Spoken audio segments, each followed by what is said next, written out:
So did you know that at least one person every single hour has died from a complication of an eating disorder?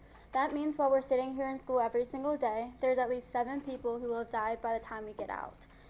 In this classroom, there's a probability that at least one person, one male and one female, may struggle with an eating disorder before the age of 40. That's why today I want to talk about how stress has increased the levels of eating disorders in today's society.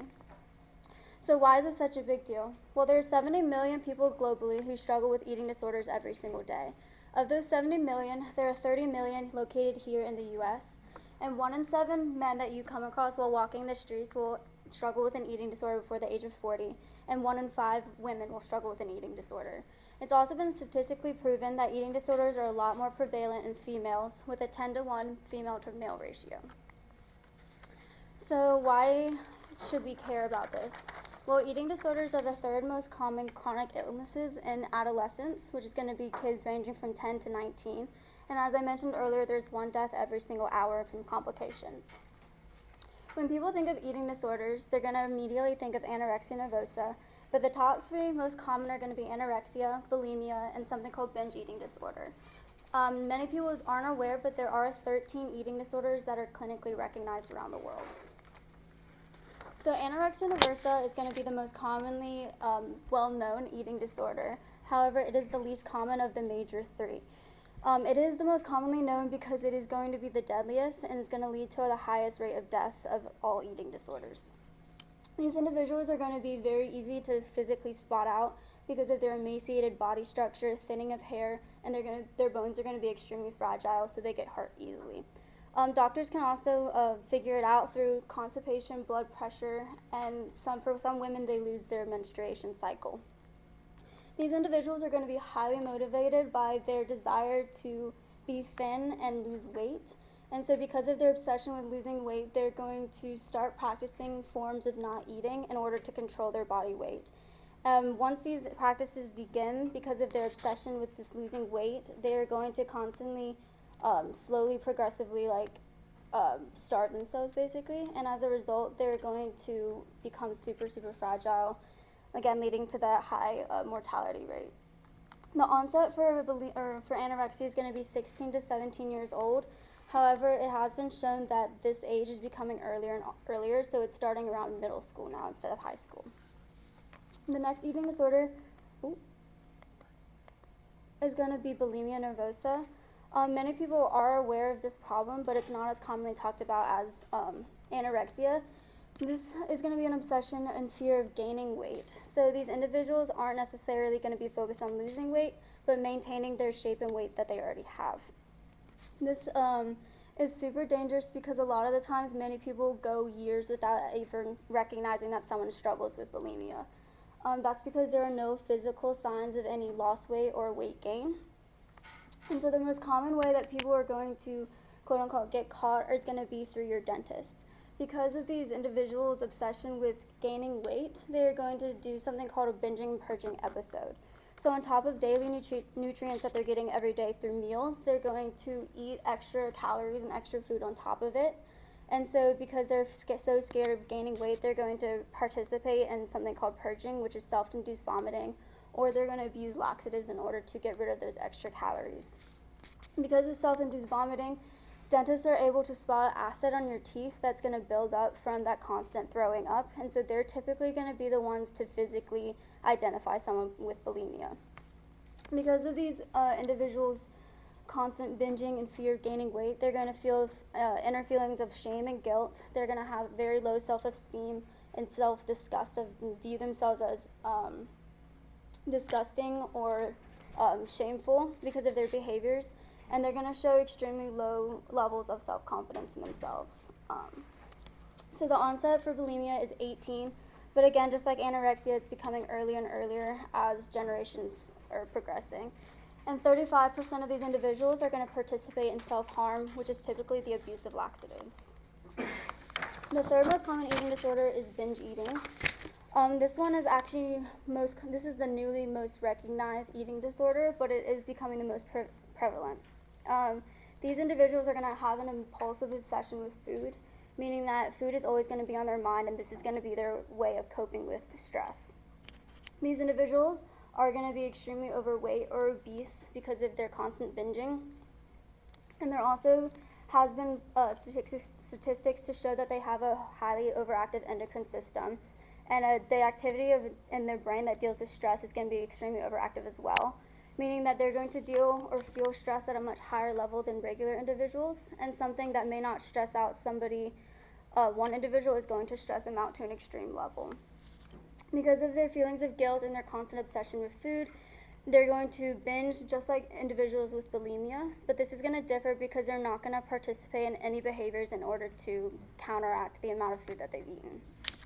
Therefore, these individuals are again going to have those feelings of shame, guilt, embarrassment because of their inability to control what they're eating and how much they're eating. They're going to feel extremely discomfortable around food, and they may even seclude themselves to eat alone or avoid any social interactions that has anything to do with food. Because they're eating at a rapid pace, their brain is unable to process that they're full, and so they're going to eat to a point of discomfort, which is also going to lead to that weight gain.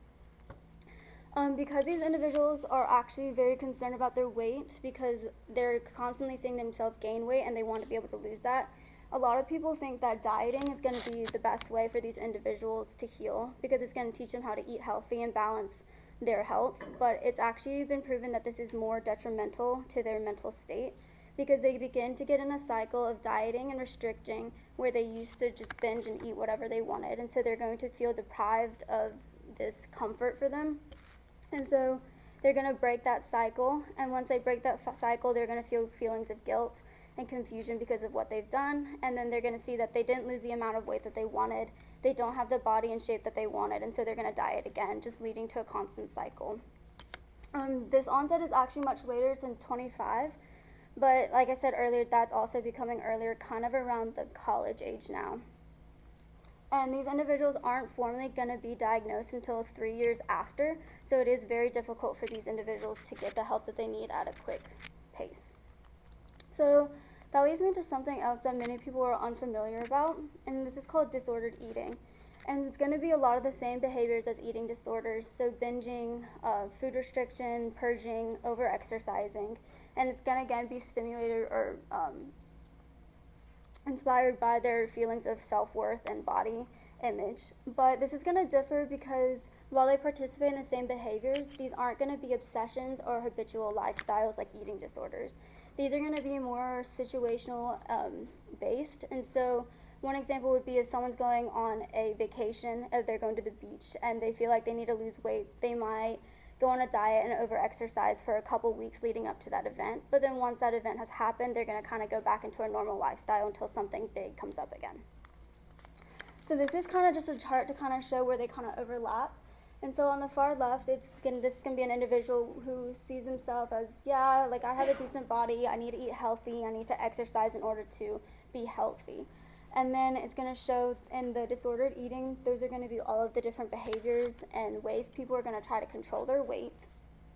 And right here, there's an overlap between the eating disorders and disordered eating, because again, when they're taking these behaviors for just a certain period of time based on their situation or upcoming events, and they start seeing progress and they want that progress or they want to make even more progress, they're going to take those habits and make them a lifestyle, and that's going to lead to disorder or eating disorders. So I looked up a couple studies because disordered eating is very situational based and it's going to differ for each individual. There are many studies that show a very high correlation between stress and disordered eating behaviors.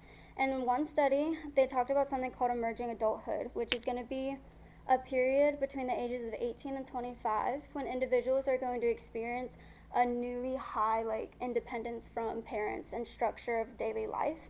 And this new independence creates a lot of stress for certain individuals. And because of this stress, people wanted to test, well, does this affect people's eating habits and lifestyles? And in one study, they took a group of 2,600 different people in this emerging adulthood period and found that 30% of them struggled with disordered eating, either the onstart or the extreme increase of disordered eating behaviors.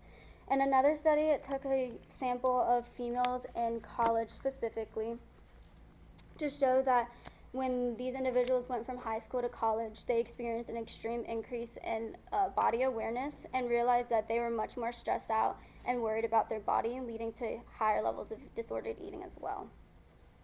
And so that kind of comes to the question is, okay, so if stress is a common factor, then what about our society is so stressful that it's raising and increasing the level of disordered eating in teens? And so I found that 3 of the major things that contribute to stress in teenagers is our competitive culture, cultural beauty standards, and sociocultural expectations portrayed on social media. Teens today have a very high level of stress placed on them and lots of expectations, whether it's being the best at everything with our competitive culture. I feel like teens today feel like they have to be the best at school, they have to be the best athlete on the field, they have to get that lead role in whatever, musical or play. And these expectations on top of just trying to figure out what they want to do with their life, especially for seniors going into college, can become super stressful. And some people are just designed to turn to food and to be able to take the one thing that they can control in order to just feel like they're in control of their life when they're really not. And so that on top of cultural standard beauties in today's society creates so much stress. And so the cultural beauty standards for women are, having this like curvy body or being thin. For men, I don't really know specifically, but I know like some people may feel like they need to go to the gym and work out more for girls to like them. And this in itself is super dangerous, but on top of that, putting this all on social media and people being exposed to this is also super dangerous.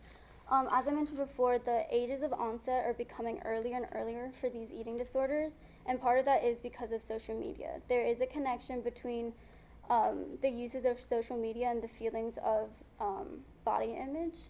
And so people these days now, because technology and social media is being exposed to younger kids at such an earlier age, it's increasing that stress and expectations on these individuals so much earlier on, leading to that earlier onset of eating disorders. So what can we do to help this issue? One thing I think is just simply just being a support system for these people.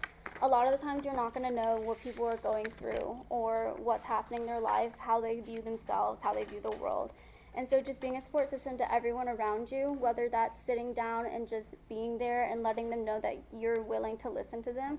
I know we're not all, we're not all psychologists. Like, we can't help them with their mental problems, but we can simply just be there and be a support system. So that could be encouraging someone to go see a therapist, someone that they can talk to in a safe place and not feel like anybody's judging.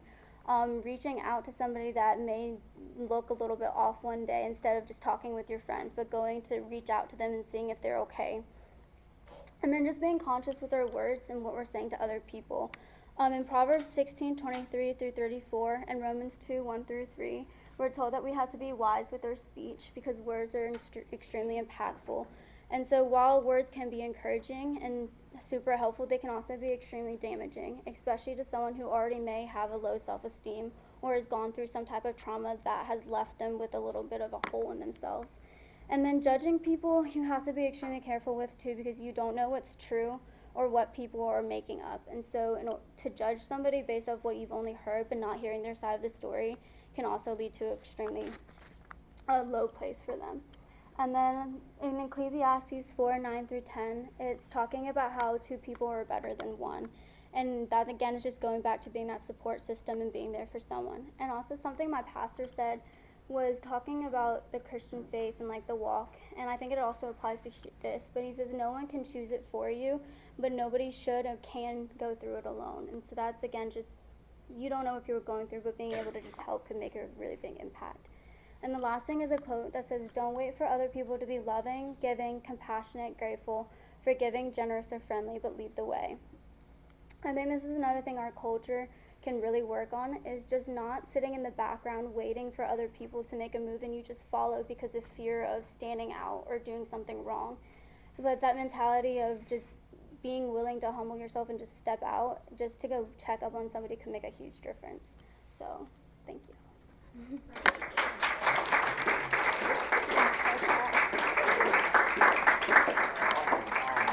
So we're going to open up to our panelists first to see if they have any questions or comments. It's you, Mrs. Baker. Yeah, it's just you. Oh, gosh. Okay, I have to sit and ruminate a little bit about a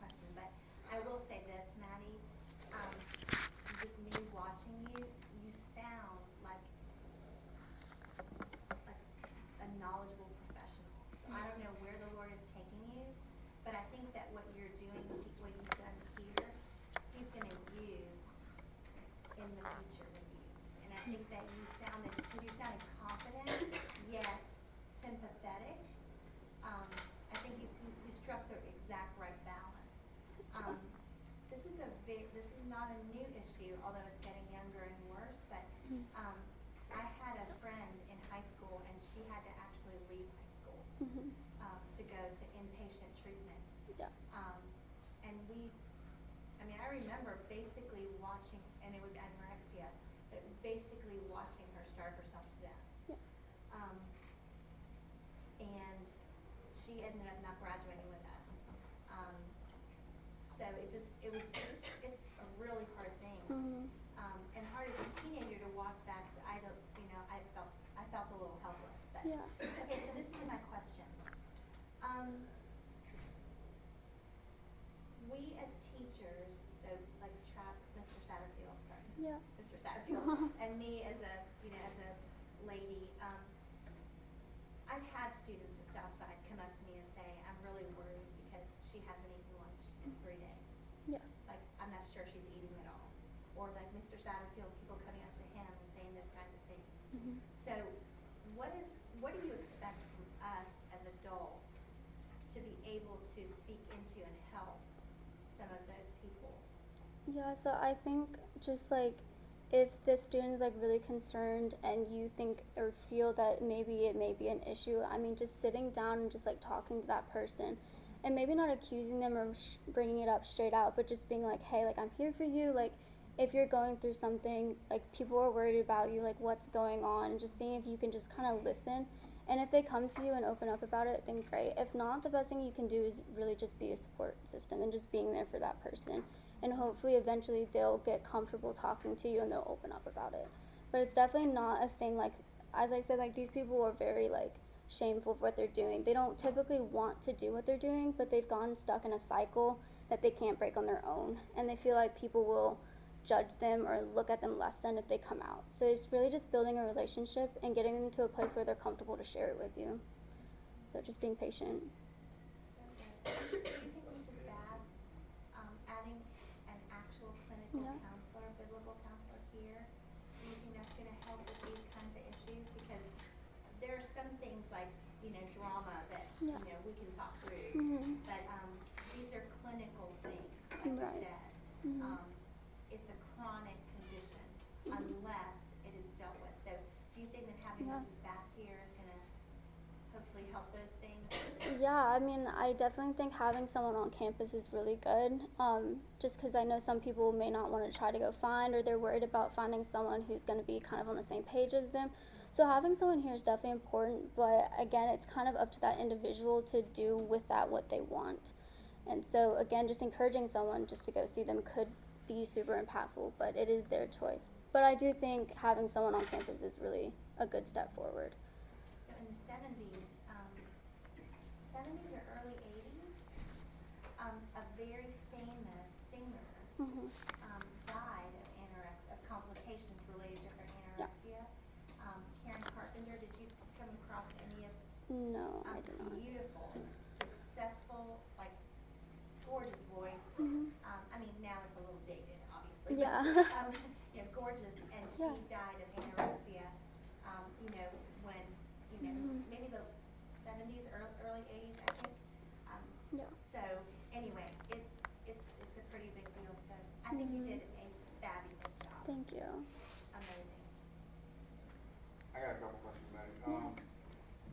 That was my first one, was like, as a teacher, like these, because I have had those conversations, and then it's like, it's not just that it's awkward, it's just straight up difficult to deal with or to trick, because you want to help, but it's just it's such a fragile situation to be with. So, thank you for answering that one. But also, I got two, I'm trying to figure out which one. Okay, so one, how much of this, and I don't know if this is I don't remember this being in your paper, so I'm kind of throwing it out there too. How much, it's tough because okay, so the question is, how much of this goes undetected? Which is in a way, it's an impossible thing to answer because it's undetected, you don't know how much of it goes undetected. But did you find anything where it's like perhaps people talk about how long they go before they have some sort of corrective or before they reach out for help? Because I'm thinking in terms of like how long people go. I saw what you were saying in terms of, and you answered some questions for me. Like I was asking why the age difference is. Well, you answered that. Yeah. So maybe not how much of it goes undetected, but how long do people typically go before they reach out for help? Maybe that's a better question. A lot of times these individuals aren't gonna reach out for help on their own. Someone's gonna notice it, especially with like anorexia. That one's gonna be the most common where people are gonna be like, hey, like you need to go see help. With binge eating, a lot of times that's just gonna be seen as some type of like medical condition where like, oh, you're gaining a ton of weight, like what's happening with your body. Bulimia is gonna be the one that most people are gonna get the least amount of treatment with. I did find some research, and I should have written down the statistics, but less than half are gonna get the treatment that they actually need. And bulimia, that one's gonna have a really high percentage of relapse. So they get the help that they need, but then once they get out of that, something's gonna trigger something else, and they're again gonna kind of fall back into that. Yeah. I don't know if that answered, but Yeah, it did, and I didn't even think about relapse, but yeah, that. yeah. So in other words, this isn't one of those things that we find it, we work, we fix it, quote unquote, and then we're done. This is something that's ongoing. A lot of these individuals, even if they get help and learn how to kind of cope with stress and stuff in a different way, they're always gonna feel some of the aspects of it. So whether that's like, fine, they like learn how to have a healthy relationship with food, but like they're still gonna feel discomfort. They're still gonna be super, super aware of what they're eating. And so it's gonna be something that they're constantly gonna have to like work at, and it's never gonna be natural for them. So. All right, so here's another question that I hope I'm asking this in a way that's impactful. Because, by the way, just so everybody knows, I don't know if I've mentioned it in here before. This whole senior seminar thing is, I like to call it a meta project. And I haven't put this on you yet because I want you to go through the process before you understand. This isn't just a project for you as an individual. This is a project that I hope as a teacher I'm able to steward in a way that helps our entire school culture. We've seen things happen at Southside Christian School. We've seen positive impacts on our school because of these particular projects. I can tell you about those some other time when you're bored. So this is a question that I'm launching out there because I hope a person that needs to be asking this question wouldn't know they need to be asking this question. The question is, how do you know the difference between bad eating habits and an actual disorder? What I mean by that is, it seems like these disorders manifest themselves in the bad habits, right? So I'm thinking guys who are lifting weight. I'm hearing guys in high school talking about cutting, that's a whole nother, cutting is a whole nother, I mean like food cutting, as in they're trying to cut body fat. Yeah. And they're pushing themselves through doing these practices that can be very, very unhealthy. Even when done right, they're not, they're whatever. How do you see the difference, or how do you help someone see the difference between I just have bad eating habits versus no, there's something deeper going on here? So that's gonna kind of go back to the whole idea that like the eating habits are gonna be like, okay, the biggest difference you're gonna see is when those eating habits are becoming something that they're constantly thinking about, and it's gonna kind of disrupt like focus and what like sometimes grades can show, like because they're not going to be completely engaged because they're going to be thinking about like, oh, I need to go to the gym and do this. There's actually with the gym, there's actually something called muscle dysmorphia, and these are going to be individuals. This is one of the 13 other eating disorders, but these are going to be people who are going to have an obsession with what they look like, their body wise, but they're going to cut out foods that will prevent them from gaining the muscle that they want or the look that they want. So that's going to kind of go with like, not only are they going to the gym, but they're cutting out severe, like important food groups in order to get that desired body. So it's just going to be kind of more with, it's becoming an obsession. That's what they're constantly thinking about and kind of getting in the way of daily routine. Got it. Yeah, it's more kind of conscious, yeah. That's a good distinction to make. Cool. Classmates, you got anything for Maddie? Any questions, comments? No. Noah's hand was up first. What motivated you to choose this topic? So it's actually kind of personal. So I actually struggle with binge eating, and so this has kind of just been something that I was very like inspired to kind of educate other people because I didn't even know that that was something that people struggled with. So, Nicole. So, like, I actually knew somebody really close to me with, like, a binge eating disorder, too. Mhm. And it's like, how do you, like, help somebody, you know? Yeah. So from like my personal experience, it's just like for me, a lot of times binge eating can be triggered by something super stressful for that individual. So like for me, I was a competitive gymnast, and that atmosphere, like I got pulled out of school to homeschool, and I would train in the gym for like 8 hours a day, and that created a ton of stress on me, just because people started talking about like college scholarships, training more. I didn't have much of a social life, and the social life that I did have were all of my competitors. And so that stress kind of, I didn't want to tell other people that I was like having, like I was stressing. So I turned to food as the way of coping with it. And so I think it's just like when I finally got the help I needed, I realized that I had to like quit and like get away from that stressful atmosphere. And that's what helped me. And so I think just kind of encouraging again someone to go see a therapist and kind of get to the root of what's triggering this obsession and this like coping mechanism in order to help them, I think would be the best way. But I definitely think for something like that, you definitely need to go someone who's more experienced and more knowledgeable about it, for sure. I just want to float out there too. I appreciate that that you open up this stereotypes abound in all these issues, right? But I really appreciate that you're addressing the fact that it's guys that perhaps not as much as girls. Mm-hmm. Because I think, it's impossible to talk about who has more stressors in their life. Like I don't know why we even have that conversation, Yeah. who's more stressed. They're different stresses. They're different types of Mm-hmm. stresses. And so don't think that, and sorry, I'm pulling the Bible teacher card. Don't think because the short list that was given, I don't have a problem with any of those things. Or none of my friends have a problem with any of those things. Don't think that because the stress is different that the stress doesn't exist. Right. Does that make sense? Yeah. Yeah, so I like that was brought in the conversation. Anybody else?